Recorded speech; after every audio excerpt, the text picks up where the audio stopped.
Tila malapit nang matapos ang mga sesyon sa Senado at Kongreso dahil sa galit ng taong bayan sa patuloy na paglaghanap ng katiwalian. Isa sa mga senador na si Risa Hontiveros ang tinutulan ng mga tao dahil sa pagpapahiya niya sa pastor na si Apollo Kibuloy. Marami ang nagbahayag ng pagkadismaya sa pagmamalabis ng senadora sa kanyang kapangyarihan at walang katibayan ang mga pang-aaksa niya. Dagdag pa rito, maraming netizens ang nagpapahayag ng kanilang galit at pagkadismaya sa ginawang pang-aabuso ni Senator Risa Hontiveros sa kanyang kapangyarihan. Sa kabila ng mga paratang, tila walang balidong ebidensya na inilalabas ang senadora para suportahan ang kanyang mga aligasyon laban kay Kibuloy. Dahil dito, patuloy ang paglaki ng tensyon sa pagitan ng mga publiko at ng taong bayan. Sa kasalukuyan, patuloy pa rin ang pagdinig sa Senado hinggil sa mga kontrobersiya at aligasyon ng katiwalian. Bagaman may mga pagtutol at pagsusuri mula sa publiko, nananatili pa rin ang pangako ng Senado na tiyakin ang patas at makatarungang proseso sa pagsusuri ng mga isyu at paghahanap ng katotohanan. Walitong balitang ating pagkakatutukan, ngunit bago ang lahat siguraduhin mag-subscribe at i-hit ang notification bell para sa patuloy na pagtutok sa mga sulyap ng bagong balita sa tunay na boses ng masa.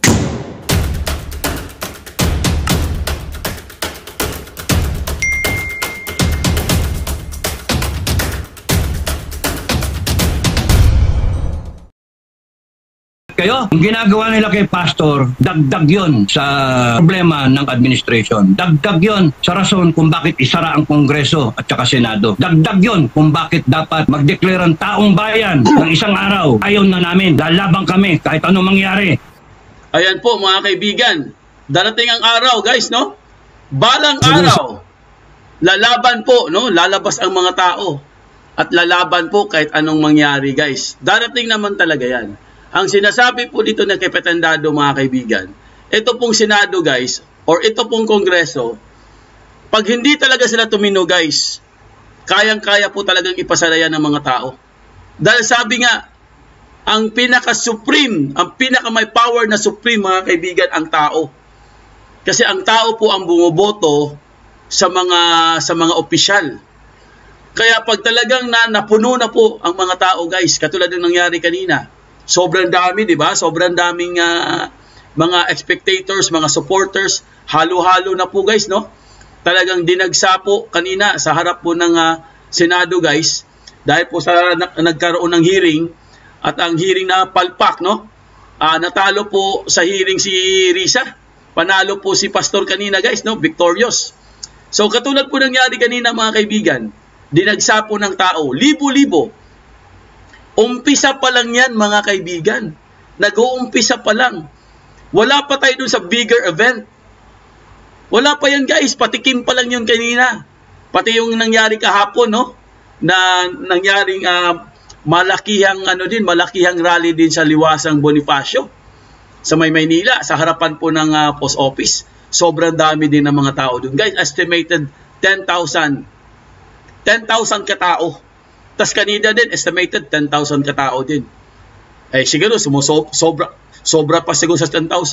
Pero ang point kasi dito guys, kasi marami nagsasabi, no? Pinapakalat nila ngayon sa social media, itong mga inggit, itong mga bashers, itong mga walang magawa sa buhay, na bayad daw. Yung rally daw na yun, bayad. At meron pa sila mga na-interview. Biruin nyo guys, nagawa pa nila yun. Sasabihin nilang bayad. Eh si pastor yan eh. Di ba? Kingdom yan eh. Paano magiging bayad? Ay ang kingdom po ay isang congregation. Hindi nyo ba naisip? Ang kingdom ay isang simbahan yan. Parang simbahan. Parang INC. Parang Catholic. Di ba? Pareho yan. Pag nagsama-sama yan, kunwari Catholic o tayo, pag Holy Week o kaya Nazareno, di ba? Nagsama-sama tayo. Pag sinulog sa Cebu, Pitsenyor, nagsama-sama ang mga tao, di ba? Ganon din yung kay pastor. Dahil yung pastor nila, na si Pastor Kibuloy, ay talagang nilapastangan po ang pangalan niya, kaya po nagsama-sama sila guys. Paano bayad yun? Paano niya nasabi na bayad yun? Di ba? Imposibleng bayad yun. Ay, Follower nga eh, mga followers nga sila eh. So, hindi naman yan ang topic natin, no? Mamaya po, isingit na lang natin yan guys, no? Meron po tayong breaking news. Dahil itong kuting nyo, ha? Kayong mga ano dyan, ha? Kayong mga bugok, no? Yung kuting nyo, napahiya na naman sa Australia. Utal-utal sumagot sa isang interview. At talagang ito ang pinakamatinding kahihiyan na ginawa ni Kuting, mga kaibigan. Ito ang ginawa niya sa Australia. Mamaya po, aalamin natin yan, no? At of course, guys, alam naman natin to kasi, di ba, na-cover natin to kanina, yung hearing. So, ito pong si Pastor Kibuloy ay pinapa-aresto na po, guys. Pinapa-aresto na po, na-contempt na po siya, guys, no? Alam nyo naman kanina yan. At itong si Senator Robin Padilla ay kinontra niya po ang contempt. Mamaya po, yan po pag-uusapan natin. Pero bagong lahat, kung bago pa lang sa channel, please subscribe, comment, like, pakit yung notification bell para updated kayo sa aming mga bagong videos. ADF 2.0 po ang aming FB page. Follow, like, and share ng mga videos. Ayan po, live na naman tayo guys. Happy Tuesday po sa ating lahat. Kumusta na po kayo guys? Ano, naka-get over na ba kayo? Victorious po tayo kanina, no? Kaya ko po si Dabi na panalo tayo kanina guys. Panalo po si Pastor kanina dahil po sa hearing. First time po nangyari guys na ang hearing po na-cut off. Ang bilis ng hearing. Kinut off kaagad, pinutol na kaagad. Hindi na tinuloy, no? First time nangyari yun, kaya sinabi kong victorious. Kaya ako, tuwang-tuwa naman ako guys, dahil po, nakikita natin mga kaibigan na pag nagsama-sama po ang mga tao guys, natatakot din naman pala sila. Kaya po natigil ang hearing kanina, dahil po sobrang daming tao. Clamor, nagkaroon ng clamor. Kaya wala pong gustong magsalitang mga senador kanina dahil natakot sila. Kasi syempre, alam mo namang sino yun, kilala naman nila si Pastor, di ba? Delikado pag nagsalita sa Senado, baka madamay sila.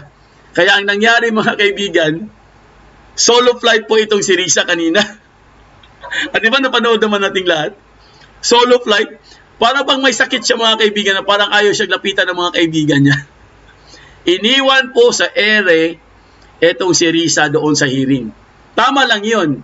Dahil, yan ang tinatawag na karma is real. Ibig sabihin guys, wala talagang katuturan yung hearing na yun.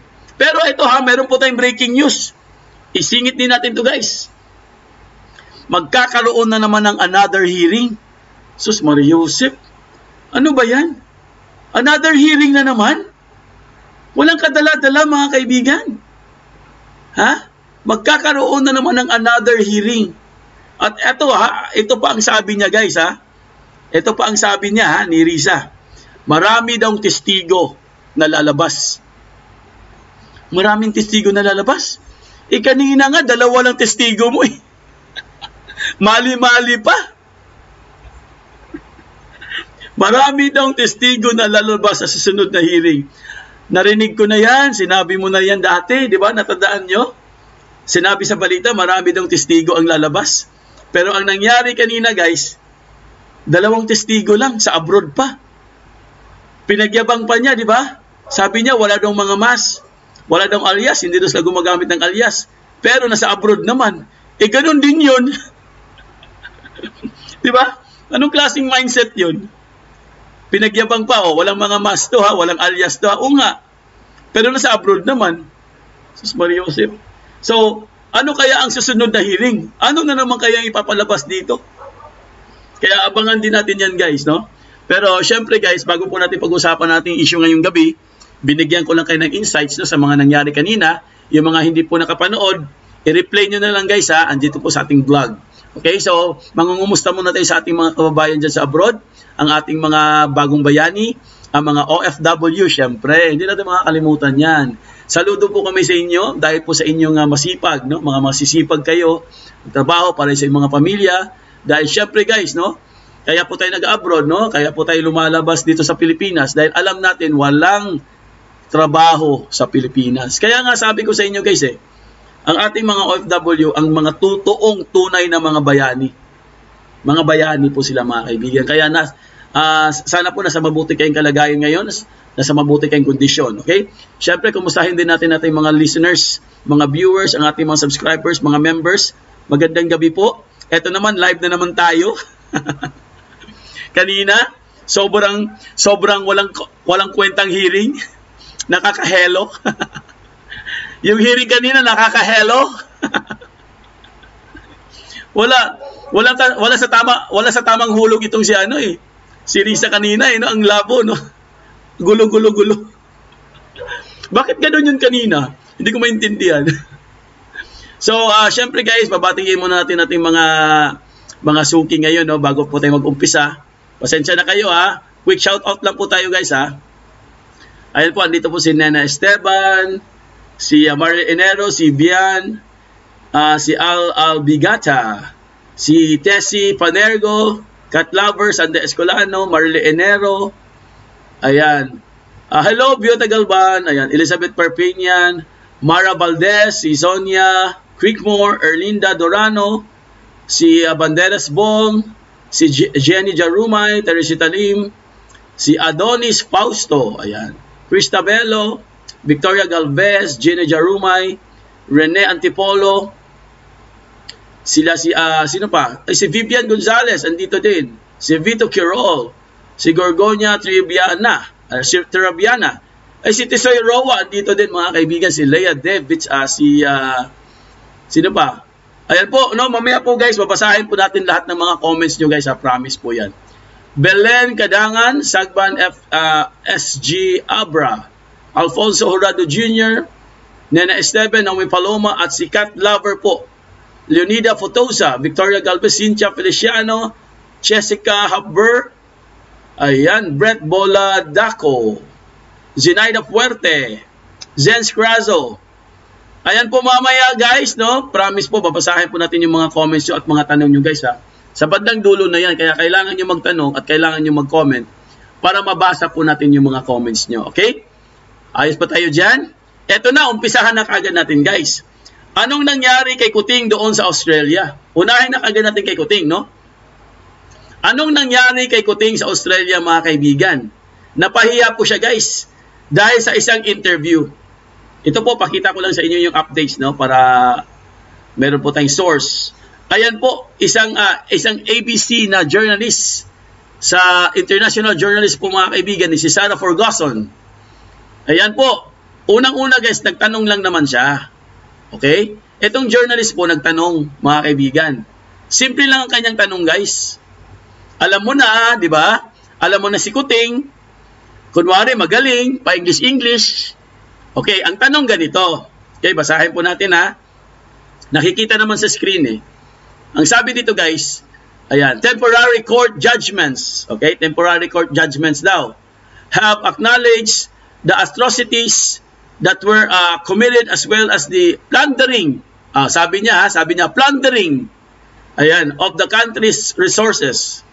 Why wouldn't you want that money back in the hands of the Filipino people? Yun po ang tanong guys. Yun po ang tinanong sa kanya. Patungkol po sa plunder mga kaibigan. So, ngayon guys, ito ang sagot niya mga kaibigan. No? Ito ang sagot po ni Kuting. Basahin natin. Ayan po. Ayan po ang sinagot niya. Sus Maria Joseph, Pangulo ba ito? Ang sinagot niya mga kaibigan, ayan o, BBM will be, tumawa po siya ng tumawa mga kaibigan. Si Kuting, tumawa siya ng tumawa. Ewan ko kung bakit siya tumawa. Ngayon, ito po ang, after niya tumawa guys, ito po ang sabi ng reporter or yung journalist, no, yung nagtanong sa kanya. ABC's Sarah Ferguson. Ito tanong niya. May I just ask you, okay? May I just ask you, why? That's funny? Ano bang nakakatawa sa sinabi ko? Or parang gusto niya sabihin guys, ano bang nakakatawa sa aking tanong? Kaya siya nagtanong mga kaibigan. Kasi nga, plunder yun eh. Di ba plunder yun? Yan May I just ask why? That's funny. Anong nakakatawa dun? ABC's Australia's investigative journalist Sarah Ferguson asked BBM about the plunder of Marcos family, the atrocities committed during the martial, alam nyo na ibig sabihin nun. So tinatanong pala siya mga kaibigan, kung yung pera ba, o yung mga kayamanan ba na kinuha nyo sa taong bayan, ibabalik nyo ba sa mga tao? Bakit hindi nyo binalik? So ang sagot niya guys, tumawa lang siya. Ngayon, ito po ang video. Ipakita ko sa inyo ang video mga kaibigan. Ito guys, mas matindi. Mas matindi po ang nangyari dito guys. Talagang nakakahiya po mga kaibigan. Ito po ha, ito po. Panoorin natin ang video guys at bigyan natin ng reaction. Which is, of course, the question of corruption, which became wholly associated with the Philippines for a long period of time.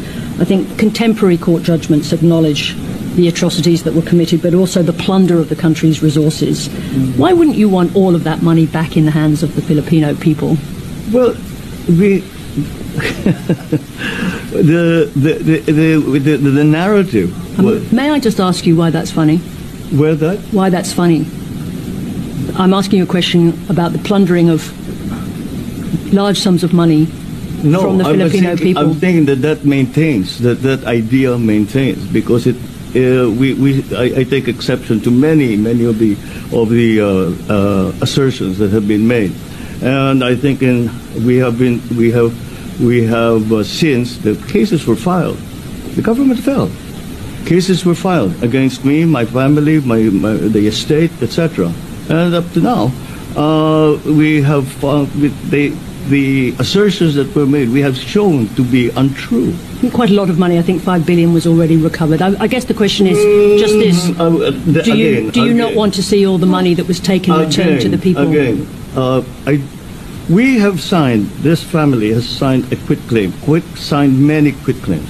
Any money that you find is yours, and finished. And everything was taken from us. We went to we were taken to Hawaii. Everything was taken from us. We had nothing left. Not the view of the Presidential Commission. I'm sorry? Not the view of the Presidential Commission. This is my final question on this topic. Which Presidential Commission? In the Philippines. Their view is there's a large amount of money outstanding. I think that having seen the facts, as they have been slowly revealed, with further true investigation, not propaganda. Oh, ano masasabi nyo dun? Ano masasabi nyo dun mga kaibigan? Unang-una guys, ito lang po. I-ano lang natin pero perasuhin natin guys. Unang-una mga kaibigan, simple na naman ang tanong plunder. Bakit hindi mo ibibigay sa mga tao? Bakit hindi mo ibabalik sa mga tao yung mga nakuha ng mga pamilya mo? Ganun lang kasimple, plunder. Ganun lang po kasimple, pero bakit po nautal-utal siya guys? At bakit parang hindi niya masagot? At meron siyang sinabi, quit claims. Alam niyo ba ibig sabihin ng quit claims, mga kaibigan? Parang sinabi mo na wala na kaming kasalanan. Wala na kaming kaso. Parang ganun yung sinasabi mo diyan. 'Di ba? Marami pa kayong kaso, hindi pa natapos. Ngayon, mga kaibigan, bakit siya natawa? Bakit siya tinawanan yung tanong na seryoso? Presidente siya ha? Isa siyang pangulo. Pero bakit niya tinawanan ang tanong? Kasi guys, ang interpretation ko dyan simple lang. Pag ikaw in-interview ka at tumawa ka na hindi naman nakakatawa, ang interpretation kaagad ng mga journalist dyan, either hindi mo alam ang sagot or natamaan ka sa sagot at kailangan mo maghanap ng diversionary tactics, na parang diversionary tactics ang tawag dyan Maghahanap kayo ng diversion doon sa tanong dahil tinamaan ka sa sagot. Tingnan mo hindi talaga niya alam kung paano niya i-defend yung sarili niya. Kaya ang ginawa niya, nakita niyo yung facial expression niya, pero tuloy-tuloy pa rin yung bibig niya. Tuloy-tuloy pa rin yung bibig niya mga kaibigan, pero hindi mo na maintindihan kung ano yung sinasabi niya. Ibig sabihin, wala talaga siyang alam. Or kung may alaman siya, natamaan siya sa question nitong si journalist ng international journalist. Ito ulitin natin guys. Tapos i-explain natin. Okay? Para maintindihan natin lalo yung sinasabi ko. Okay? Which is of course the question of corruption, which became wholly... Ang question, corruption, plunder. Simple lang Corruption, plunder lang. Okay? Yan lang Okay, tuloy natin. associated with the Philippines for a long period of time. I think contemporary court judgments acknowledge the atrocities that were committed, but also the plunder of the country's resources. Why wouldn't you want all of that money back in the hands of the Filipino? Ayun. Sa tingin ko, no, malamang. Malamang sa malamang. Kasi high siya. Bangag pala. Uy, grabe naman kayo. Okay, ang sinabi doon, bakit hindi mo ibigay sa mga tao yung mga pera na yon? Doon siya natamaan eh. Kaya siya na guys, kaya siya parang nag-hold back, di ba? Parang biglang nagbago yung mukha niya. Ito ulitin natin. Tingnan nyo guys. Pansinin nyo mabuti yung mukha ni Kuting. Nagbago bigla. Pansinin nyo ha. Resources. Why wouldn't you want all of that money back in the hands of the Filipino people? Well, Yeah. the narrative. Di ba? Okay. Ganyan talaga ang mga sinasagot. Pag kuna nawala ka na. Nawala ka na sa ano mo, parang ako yata pinapatamaan nito Nawala na siya, di ba? Kaya ang sabi niya kaagad, guys, the narrative. Sabi niya the narrative kaagad. Kasi gusto niyang lumusot sa question. Kasi ang question patama sa pamilya nila. Gusto niyang lumusot. Gusto niyang i-break yung tanong ni journalist. Nalataan nyo? Biglang bigla siya tumawa, nagkaroon siya ng naiba yung mukha niya at bigla siyang tumawa pag ganun-ganon siya. Dahil gusto niyang i-break yung question ng journalist kasi natamaan siya, guys. Kaya itong si journalist, napikon sa kanya. Ito, tingnan nyo tingnan nyo mukha ng journalist May I just ask you why that's funny? Well, di ba? Ang taray ng ang taray ni Madam. Ang taray ni Madam, di ba? Parang kung sa Tagalog pa, ano nakakatawa dun? Parang ganun no? Parang ganun yung niya guys Nung pagsagot ni Kuting, nung tumawa si Kuting, sabi kagad ni journalist, ano nakakatawa sa tanong ko? Hindi ba? Grabe. Stricta yung journalist Sa ano to sa Australia to. Sa Australia to na parang parang nila doon, mainstream media nila doon. Oo. Ayan biyahe pa more, Kuting. Biyahe pa more. Alam nyo guys, sa ibang bansa kasi, kilalang kilala na ang mga Marcos Kilalang kilala na ang mga Marcos sa Australia, sa Japan, sa Amerika, sa Europe. Kilalang kilala na sila yung ginawa ng pamilya nila. Kaya guys, kung ako sa kanya, wag siya biyahe ng biyahe. Kasi talagang magkakaroon po ng misinterpretation yung pagbiyahe niya. Dahil ang dami nilang bagahe. Sus Maria Joseph. Kaya tinan mo yung journalist galit na galit. Bakit ka tumawa? May nakakatawa ba? Biro mo, pangulo ka ng isang bansa, sasabihan ka ng ganon, ng isang journalist? Sige nga, hindi ba nakakahiya? Grabe. Hindi ko na kaya yun Why that's funny? Nakita nyo? Nakita nyo mukha niya? Sabi niya, parang gano'n. Ano yun? Parang gano'n.